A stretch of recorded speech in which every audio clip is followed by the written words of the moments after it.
Assalamualaikum dan salam sejahtera. Tujuan saya buat video kali ini adalah untuk memberikan penjelasan ataupun menerangkan cara-cara, tata cara bagaimana untuk mengemaskini rumah sukan murid Seri Negeri bagi tahun 2025.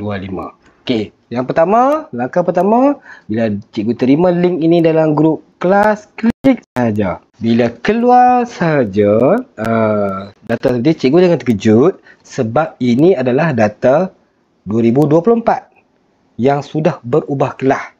Okey, jadi kita ada 4 situasi yang kita nak selesaikan di sini. Situasi yang pertama iaitu murid itu tahun lepas kelas lain, tahun ini dia pindah kelas lain. Sebagai contoh, Avishai tahun lepas dia satu intelijen, tahun ini dia dah pindah ke 2 bilion. Okey, row ini cikgu tak perlu ganggu, cikgu hanya boleh edit di sini dan di sini saja. Contoh Avishai bagi tahun 2025, dia dah pindah kelas, cikgu klik pindah kelas, kemudian cikgu klik sini. Pindah ke mana? Pindah ke kelas 2 bilion. Okay, macam ini, selesai. Situasi yang kedua pula, murid tersebut kita kena pindahkan rumah sukan dia sebab tak sama dengan abang atau kakak dia. Yang perkara ini tahun lepas kita banyak terima rungutan daripada ibu bapa, kita harap tahun ini kita dapat selesaikan. Sebagai contoh, Kavinayan, katalah Kavinayan ni rumah hijau tapi abang dia rumah biru.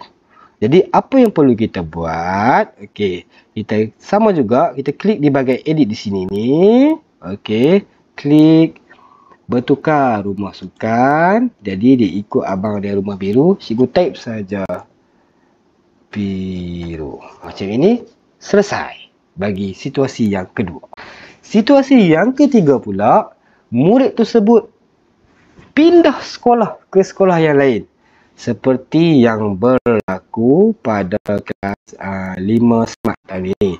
Okey, nama murid tersebut Ahmad Aryan. Okey, Ahmad Aryan ni daripada rumah merah, dia dah berpindah. Jadi cikgu klik di bahagian edit sini ni, cikgu klik pindah keluar. Kalau cikgu rajin, cikgu update lah dia ke mana. Kalau cikgu tak rajin, biar kosong sahaja, tak apa. Untuk pindah keluar tak apa. Tapi untuk situasi lain kena catat. Okey, pindah, buat, napai. Selesai.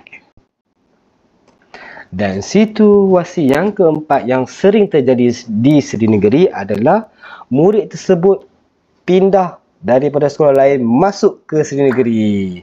Kalau jadi macam tu, kalau ada murid tersebut dalam kelas cikgu, senang saja. Contoh kelas 5 Smart ni contoh Okey, cikgu tambah saja nama dia. Okey, nama murid tersebut Nasir Bilal Khan. Okey, rumah sukan apa? Jangan row ini tak perlu ganggu.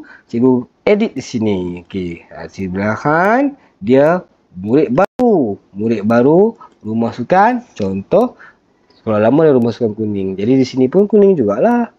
Kuning. Alah, kuning pun salah hijau lah. Kuning. Selesai. Bidang pelajaran tetap diutamakan, kesukaran diperjuangkan, nama jadi